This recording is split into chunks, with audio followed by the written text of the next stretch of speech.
He called me into the living room with a frown on his face. My mother sat beside him, her face expressionless. "You're old enough to fend for yourself now. We've done more than enough for you. It's time you learn to stand on your own."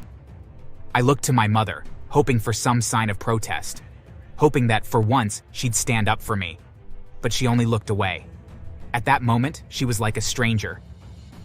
I left that night. No, kicked out. I remember begging them, even my sisters, but they ignored me. We never even liked you in the first place. Leave us alone. You don't even look like us.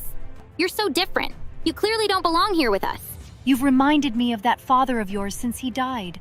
I'm glad we're finally getting rid of you. Leave here. So, with a few clothes stuffed into an old backpack and nowhere to go, I left. I wandered through the city, sleeping on park benches.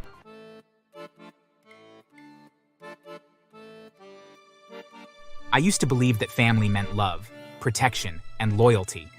I thought that no matter what, blood would bind us, keep us together. But looking back, I realized that's not how it went. Not in my house, anyway. My name is George, and I'm currently 28 years old. I have a beautiful family of my own. My lovely wife, Sarah, and our 2 kids who make us happy beyond measure. I'd promised myself to not put my kids through the same childhood I suffered, and I'm so glad I'm making it happen. Years ago, when my father was alive, things were different. He was the kind of man who'd ruffle my hair, pull me onto his lap, and tell me stories about heroes in distant lands. But he wasn't around long enough for me to hold on to more than those blurry, half-finished memories. I was only 6 when he died. A car accident, according to my mom, and leaving her to raise me alone. After his death, my mother changed. I don't know if it was grief or something deeper. She became distant, almost as if she blamed me for his absence. She rarely looked me in the eye, rarely spoke more than a few words to me. When she did, it was cold, dismissive, or outright irritated, as if the sight of me was a bitter reminder of the life she'd lost. Even then, I tried to love her. I tried to understand her silences, her empty looks. She was my mother, after all. And for a child, a mother's approval is everything. Then, when I was 9, she remarried. The man she brought home was charming enough at first, polite to her friends, and sweet to me. My mom and her husband ended up having 2 girls, and he showered them with attention, always calling them his little princesses. But with me, he never even bothered to pretend. The instant we were alone, he changed. "You're nothing like your sisters. They're good girls, obedient and sweet. You're just a burden." He'd say things like that over and over until I started believing them. My sisters were like fragile, delicate flowers to him, worthy of protection and affection. And I was a nuisance, nothing more. At first, I thought my mother would notice the way he treated me. I thought maybe she'd tell him to stop, that she'd protect me. But she was as blind to my suffering as she was to my existence. Whenever I tried to tell her, she'd just brush me off, her expression one of irritation. Why do you always complain? You're so much like your father, always dramatic. She always had a look that told me to keep quiet, that she was tired of hearing about my problems. I learned quickly to stop expecting anything from her. But it wasn't just the words. My stepfather made his contempt clear in other ways too. I remember one time during Christmas, I think it was. My stepsisters and I had been sitting by the tree, excitedly unwrapping our gifts. They each got beautiful dolls, clothes, toys that sparkled and gleamed. When it was my turn, my stepfather handed me a small, half-wrapped box with a smirk. Inside was a rough, ugly notebook and a pen that barely worked. I was so confused and hurt, but he just laughed. "You should be grateful you got anything. I don't owe you a thing." My mother didn't say a word. She just sat there, sipping her tea, as if my disappointment was invisible to her. It wasn't just the holidays, though. Every day was filled with small cruelties. While my sisters attended a private school, I went to the local public school, where resources were scarce, and the classes were overcrowded. When I asked my mother why I couldn't go with my sisters, she shrugged. Your stepfather thinks it's best this way. He's paying for it after all.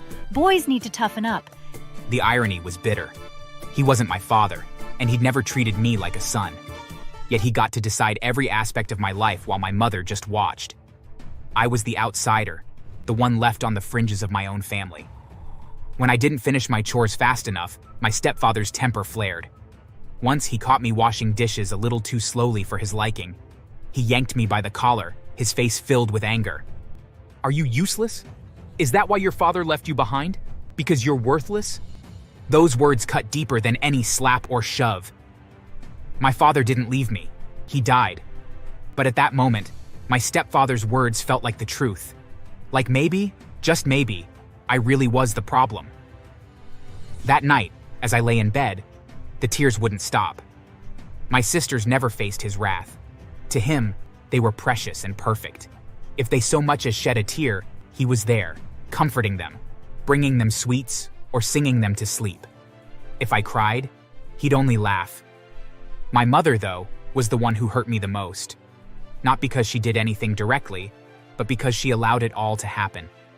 She'd see the bruises sometimes, the signs that he'd taken things too far, but she'd look away, pretending not to notice. It's probably for the best. You should be grateful. Your father was a weakling and left you in this world. He's doing what your father couldn't do, so be appreciative and stop complaining. At 13, I stopped asking for her protection. By then, I'd learned to endure the daily scorn, the indifference. I learned to be quiet, to stay out of their way. I did my best to be invisible, to shrink myself into something they wouldn't notice. But the worst of it came when I turned 16. I remember the day my stepfather decided I'd overstayed my welcome. He called me into the living room with a frown on his face. My mother sat beside him, her face expressionless. You're old enough to fend for yourself now. We've done more than enough for you. It's time you learn to stand on your own. I looked to my mother, hoping for some sign of protest, hoping that for once she'd stand up for me. But she only looked away. At that moment, she was like a stranger. I left that night. No, kicked out. I remember begging them, even my sisters, but they ignored me. We never even liked you in the first place. Leave us alone. You don't even look like us. You're so different. You clearly don't belong here with us. You've reminded me of that father of yours since he died. I'm glad we're finally getting rid of you. Leave here. So, with a few clothes stuffed into an old backpack and nowhere to go, I left. I wandered through the city, sleeping on park benches, doing whatever odd jobs I could find just to survive. I ate once a day, rationing every scrap I could afford. But there was one thing that kept me going, which was football. I always had a passion for football. It was the only thing I had left. The one place where I felt alive, where I could forget about the pain, the rejection, the loneliness. I trained every chance I got, pushing myself harder, faster, and eventually, my dedication paid off. I joined a local academy, one that didn't mind if you couldn't pay as long as you had the talent. When the scouts came, they saw potential. At 18, I was picked up by an agency, and from there, everything changed. I was super rich as a football star. Fame came fast, but it was my freedom that felt like the real victory. I no longer needed anyone, least of all the family that had cast me aside. By 23, I was a household name. People knew my face, cheered my name at matches, and treated me like a hero. I'd achieved everything I'd dreamed of, every success I'd once thought was impossible. I had fancy sports cars, mansions in 2 countries, and I was living my dream life. But then, out of nowhere, my past came back to haunt me. I remember the shock, the disbelief, as I watched the video of my mother and sisters accusing me of abandoning them. They painted me as a selfish son who had turned his back on his struggling family. The internet erupted in outrage, calling me a disgrace, a traitor. My heart pounded with anger and frustration. After everything they'd done to me, they still wanted to take from me, to twist my life into something ugly. I decided to confront them, to put an end to their lies once and for all. When I arrived at their house, it was almost unreal seeing them again, the faces that had once haunted my nightmares. My mother looked older. My sisters, both pregnant, looked at me with shame and embarrassment. We were desperate, George. That stupid stepfather of yours left us in ruins. He got a new girlfriend and fled. I had no choice. She'd had plenty of choices. She chose to let him hurt me, to ignore my pleas, to turn her back on me time and again. I pitied them, though. Maybe that was my mistake. For a moment, I allowed myself to feel the bond that once existed, the remnants of a family that never truly was. I left them with some money and a promise to visit in my free time. But it wasn't enough for them. The very next day, they posted another video, accusing me of trying to silence them with threats. When I visited again that day to confront them for the second time, they demanded $10 million if I wanted them off my back. I knew I had to end it. So, I played along, told them I'd pay if they recorded a final video telling the truth. They agreed, thinking they'd won. They posted the confession, and I released the audio recording of our deal. The world saw them for who they truly were. People threatened to storm their house. They couldn't step out of the house because there was always someone who would recognize them and cuss at them for their wickedness. In the end, they had to flee to my grandmother's old house, hiding from the anger they'd stirred. Unfortunately for them, once people noticed they had fled, they burned their house, causing my mom to lose everything. They tried to contact me several times so I could speak to the public, but I refused. They deserved everything they were getting. My mother got depression and anxiety, her guilt consuming her until it took her life 1 year later. My sisters were left to pick up the pieces of their broken lives. The eldest one had lost her baby in childbirth. The complications had left her with injuries that confined her to the floor, crawling because she couldn't afford a wheelchair. My youngest sister faced her own hardships. She tried to find work, but was turned away from most jobs once people recognized her face. The rumors followed her, the disgrace of their actions clinging like a shadow. Her son grew up in poverty, without comfort or protection. I later heard rumors that my stepfather had fled with a mafia boss's money from a deal they made, and 2 masked men had broken into his house and kidnapped him. He hasn't been found since. For years, they were haunted by the choices they'd made, but they never reached out to me again. There were moments I thought of them, wondered if I could have forgiven them, tried to offer some kind of peace, but the damage was done. Eventually, I found my own peace. I married my wife, started a family, and devoted myself to the sport that had saved me. My new family became my true home, a place where love wasn't conditional or weaponized. Now, I don't look back in anger or regret. I look back in understanding. I know who I am, what I endured, and what I became in spite of it all. Thanks for watching. Make sure to subscribe and leave a comment down below saying I subscribed, and we will try our best to reply to your comment.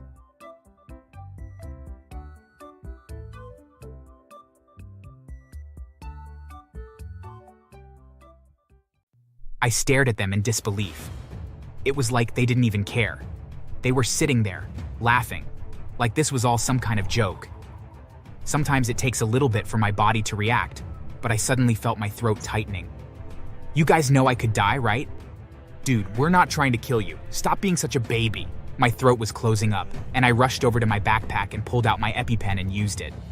I instantly felt relief and could breathe again.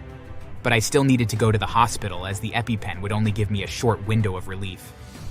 I need to go to the hospital before the drugs wear off. Can one of you drive me? Why? No way, you can drive yourself. Yeah, and on your way back, be sure to grab some more beer. And don't buy the cheap stuff, Kenny. Something snapped in me then. All the years of putting up with their crap, all the insults, the jokes, the way they'd taken advantage of me, it all came crashing down in that moment. They didn't care about me. They never had. They just liked having someone around to kick when they were bored.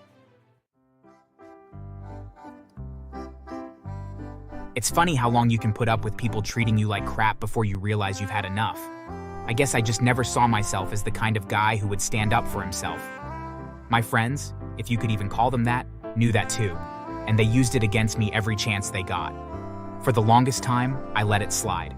I let them get away with everything, telling myself it wasn't a big deal, that it was just how friends act. Hi, my name is Kenny, and this story is about how I finally grew a backbone and stood up for myself.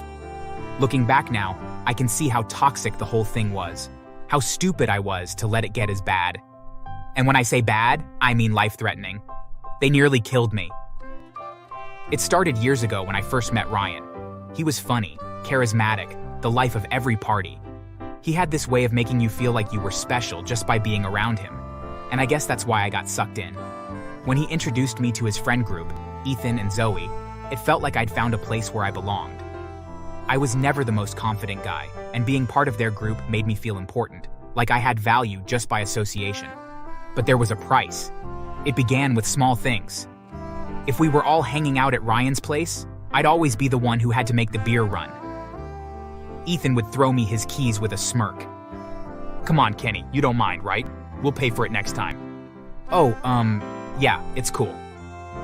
I didn't mind, or at least that's what I told myself. I'd laugh it off, drive to the liquor store, and spend my own money because I didn't want to be the guy who complained. I mean, what was a few dollars between friends? Although I should have clued in since I was the only one that ever paid for beer when I was with them. Then there were the jokes. Every time we were out, Ryan would find some way to make me the punchline. "Whoa there, Kenny. You better start hitting the gym, man. You look like a stiff breeze will knock you over. No wonder no women are interested in you. You look weaker than a kitten." It would bother me, of course, but they acted like it was just friendly ribbing. But after a while, I started to notice how often I was the target. And it wasn't just teasing, it was constant. They'd make fun of the way I dressed, the way I talked, even the fact that I didn't have a girlfriend. Zoe, who I'd had a crush on for years, would laugh and join in. Kenny, you're too nice. Girls don't like nice guys. You need to man up and stop being such a pathetic pushover. I'm smaller than you, and even I could beat you up. She's right, Kenny. And if Zoe doesn't think you're attractive, then no one ever will. I mean, Zoe pretty much likes all men. Shut up, Ethan. That's not completely true. I just like all men that aren't losers. But the worst part was, no matter how much it hurt, I didn't say anything. I thought if I just played along, eventually they'd respect me. Eventually, I'd be more than just the butt of their jokes. I thought I could prove myself somehow. And then I had the bright idea to start being assertive and to start standing up for myself in small ways. But that only made things worse. If I said no to something, like the time I refused to pay for everyone's food at the bar, Ryan would give me this look, like I'd personally offended him. "Seriously, Kenny? You're gonna be that guy? After all the things we've done for you?" Sorry, guys, but money is tight for me. And it really feels like I'm the only one that ever pays for stuff when we hang out. Don't be such a cheapskate, Kenny. God, you are such a whiny shit, haha. Every time I tried to assert myself, they'd find a way to make me feel guilty about it. Like I was betraying them by not going along with whatever they wanted. It was like being trapped in a constant loop. I hated how they treated me, but I was too scared of being alone to walk away. And deep down, I think they knew that. They knew they could push me around and I'd still show up the next day, ready to take more of their crap. But all of that changed the night they almost killed me. I've had a peanut allergy my entire life. It's severe, like hospital-level severe. I've been careful about it for as long as I can remember, always checking labels, making sure the people around me knew. Ryan, Ethan, and Zoe all knew about my allergy. I told them a million times, and I'd even had to use my EpiPen once when we were at a party, and I accidentally ate something that had been cross-contaminated with peanuts. They saw how serious it was. So, when we were at Ryan's house for a poker night, I didn't think much of it when Zoe handed me a cookie. I was about to take a bite when I smelled it. Peanuts. I pulled my hand back like I'd touched a hot stove, my heart already racing. "Whoa, dude! This has peanuts in it!" Oh my God, Kenny, relax. It's just a little bit. You'll be fine. Yeah, don't be so dramatic. You've got your EpiPen, right? Besides, the food we had earlier had peanuts in it as well, and you're fine. Don't be so dramatic. I stared at them in disbelief. It was like they didn't even care. They were sitting there, laughing, like this was all some kind of joke. Sometimes it takes a little bit for my body to react, but I suddenly felt my throat tightening. "You guys know I could die, right?" "Dude, we're not trying to kill you. Stop being such a baby." My throat was closing up, and I rushed over to my backpack and pulled out my EpiPen and used it. I instantly felt relief and could breathe again. But I still needed to go to the hospital as the EpiPen would only give me a short window of relief. "I need to go to the hospital before the drugs wear off. Can one of you drive me?" "Why? No way, you can drive yourself." Yeah, and on your way back, be sure to grab some more beer. And don't buy the cheap stuff, Kenny. Something snapped in me then. All the years of putting up with their crap, all the insults, the jokes, the way they'd taken advantage of me, it all came crashing down in that moment. They didn't care about me. They never had. They just liked having someone around to kick when they were bored. I raced out of there and to my car and drove as quickly as I could. Behind me, I could hear them laughing at me and calling me names like weakling and loser. Thankfully, I got to the hospital and they were able to stabilize me, but it was close. That night, I lay in bed, my mind racing. I realized how much of myself I'd sacrificed just to be part of their group. They'd chipped away at my self-worth for years, and I'd let them. But not anymore. I wasn't going to be their punching bag, not ever again. At the same time, though, I wanted to make them pay for all the pain they had inflicted on me over the years. Over the next few weeks, I started plotting my revenge. It wasn't enough to just walk away. I needed to make sure they regretted everything they'd ever done to me. I knew how they operated, knew all their secrets, and I was going to use that against them. First, I started with Ryan. He prided himself on being the cool guy, the guy everyone looked up to. But what most people didn't know was that he was terrified of being embarrassed. He had this reputation to maintain, and he couldn't handle anything that might tarnish it. So, I did some digging, and I found something that would ruin him. Ryan had been cheating on his girlfriend for months, something he bragged about when we were hanging out, thinking it made him look like some kind of player. His girlfriend, Emily, was sweet, way too good for him, and I had always felt bad that she didn't know the truth. So, I told her. I sent her screenshots of texts Ryan had sent me, bragging about his side chick. Emily dumped him that night in the most public way possible, at his birthday party, in front of all his friends. Ryan was humiliated, and it spread through our social circle like wildfire. He lost a lot of respect that night. Next, I turned my attention to Ethan. He worked at his dad's company, a cushy job he only got because of nepotism. Ethan liked to slack off, always showing up late and leaving early. He thought he could get away with anything because his dad was the boss. I knew one of his coworkers, a guy named Derek, who hated Ethan for always making him pick up the slack. I fed Derek some insider information, times Ethan had skipped out on important meetings, things he'd said about the company behind his dad's back. Derek used that info to report Ethan to his dad, and within a week, Ethan was demoted. He didn't lose his job, but he lost a lot of face. However, that wasn't really enough.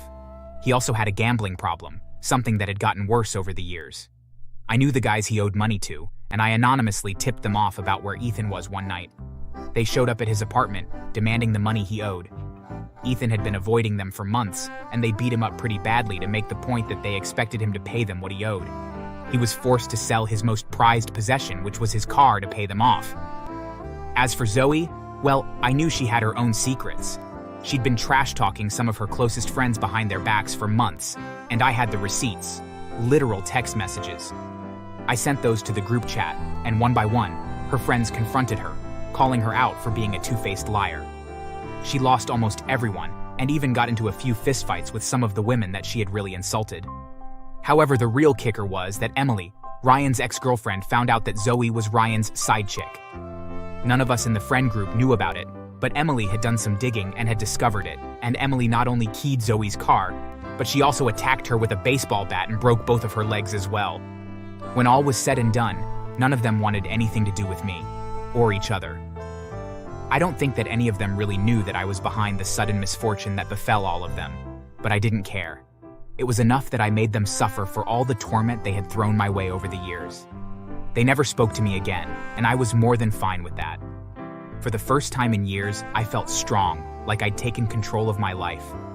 I'd spent so long letting them walk all over me, but now I felt sure of myself and confident. After that, I joined a baseball league. I wasn't really good at it, but I found some real friends there. People who valued me for who I was, not what I could do for them, and they showed me what I had been missing. I think the best was whenever I would be hard on myself for not playing well. They would encourage me and cheer me on. One of the guys on my team even asked if he could introduce me to his sister. He told me that he thought I was a great guy and that he wanted his sister to meet someone awesome. I have no idea if we'll hit it off, but the fact that he thinks I'm good enough for his sister makes me feel special. It feels pretty good and makes me regret all the years I'd wasted being afraid, being passive. Never again.